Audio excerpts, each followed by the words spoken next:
O Ministério do Meio Ambiente atualizou hoje a portaria que determina os períodos de emergência ambiental, isso em diversas regiões do país, pelo risco do incêndio florestal. Na verdade, vários incêndios. Essa publicação afirma que nesse ano o ciclo deve durar até dezembro, em territórios do Acre, Distrito Federal, Bahia e Paraná, por exemplo. Publicado no Diário Oficial da União, esse texto é uma atualização de uma outra portaria publicada em fevereiro desse ano. E também estipula as primeiras datas para 2025 e que devem se prolongar até março. E para a gente entender a relação entre o risco de incêndios florestais e o clima, nós recebemos agora o professor Alexandre Costa, ele é climatologista da Universidade Estadual do Ceará. Boa noite, professor, seja muito bem-vindo. Boa noite a todos que nos assistem. Professor, começa explicando para a gente, então, como que se dá essa relação, porque a gente ouve falar que os incêndios acontecem quando o clima está muito seco, quando está muito calor. Então, eles acontecem por causas naturais e também por ações humanas. Se a gente puder pegar como um todo, qual seria a causa principal?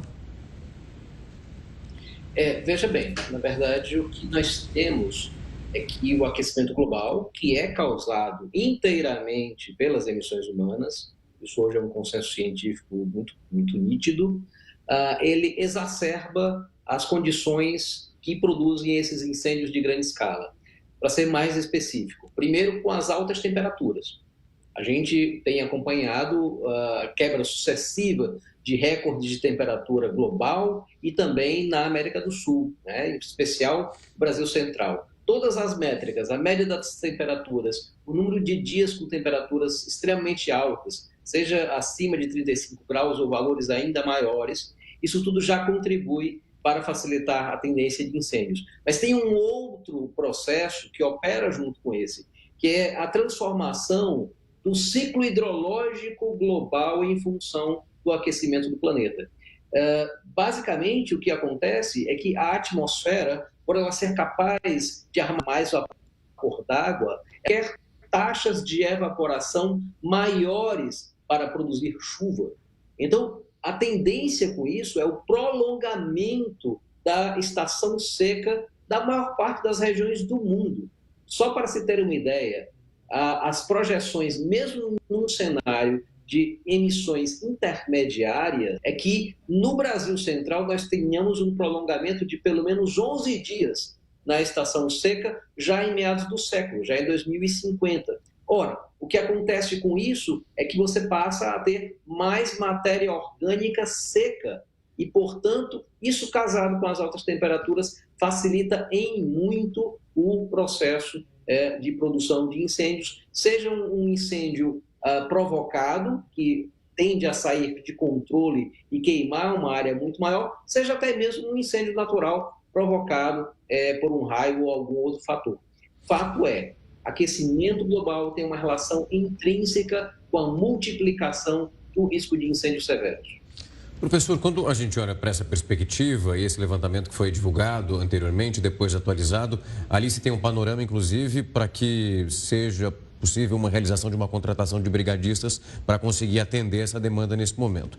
Mas quando a gente olha para uma situação como essa, a gente fala de contratação de brigadistas e pegando esse ponto que o senhor nos trouxe, nós estamos lidando, parece, de uma maneira paliativa, porque de fato a causa ela não é solucionada nesse momento, porque a atmosfera ela é muito maior, esse panorama do aquecimento global. Quando a gente percebe esse avanço, esse prolongamento dessas datas, onde os incêndios vão ficando cada vez num prolongamento muito maior, a gente vem também de uma sequência de alta e aproveito para emendar se é possível identificar uma melhora nos últimos anos ou se, na verdade, essa atualização é justamente um reflexo da piora.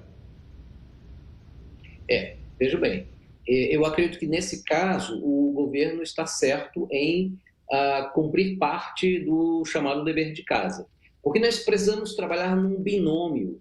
De um lado, adaptação, aquilo que já é inevitável, lamentavelmente, vários aspectos da mudança deletéria do clima associada às emissões de gases de efeito estufa já é irreversível. Então, nós temos que nos adaptar àquilo que não é possível mais evitar. Precisamos construir resiliência e, nesse caso, a perspectiva de você ter um corpo de brigadistas, algo cada vez mais bem equipado, permanente, com um bom monitoramento, acompanhando as diversas... Isso é parte... A outra parte, obviamente, é algo que o Brasil não consegue resolver sozinho.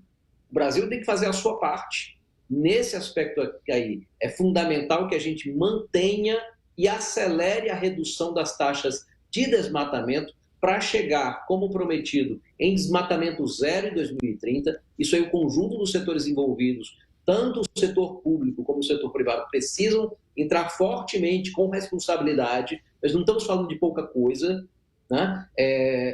Alguns pesquisadores chamam de agrossuicídio, aqueles setores do agronegócio que, infelizmente, ainda teimam em negar a gravidade da mudança do clima. Não, esse é um fato. E nós precisamos, todo mundo, obviamente, atacar o problema. Nisso aí, significa que o Brasil, cumprindo o dever de casa, também reivindica uma posição de autoridade para cobrar no restante dos países algo que é fundamental, que é a redução das suas emissões. Nesse caso, o fim do uso de combustíveis fósseis, por parte principalmente dos países que mais usam carvão, petróleo e gás, e, naturalmente, o controle de todos os outros gases de efeito estufa também, o que envolve o metano, fartamente emitido na agropecuária, mas também nas operações de petróleo e gás, e o óxido nitroso, que vem principalmente da agropecuária a partir da decomposição de fertilizantes. Então, isso aí é a causa. E é preciso enfrentar o problema olhando para esse binômio. Adaptação e construção de resiliência de um lado e forte mitigação, reduzindo de vez as emissões de gases de efeito estufa do outro. Professor Alexandre, foi um prazer recebê-lo aqui para entender um pouco desse panorama e quais são as medidas que precisam ser tomadas nesse momento. Muito obrigado por falar conosco. Boa noite.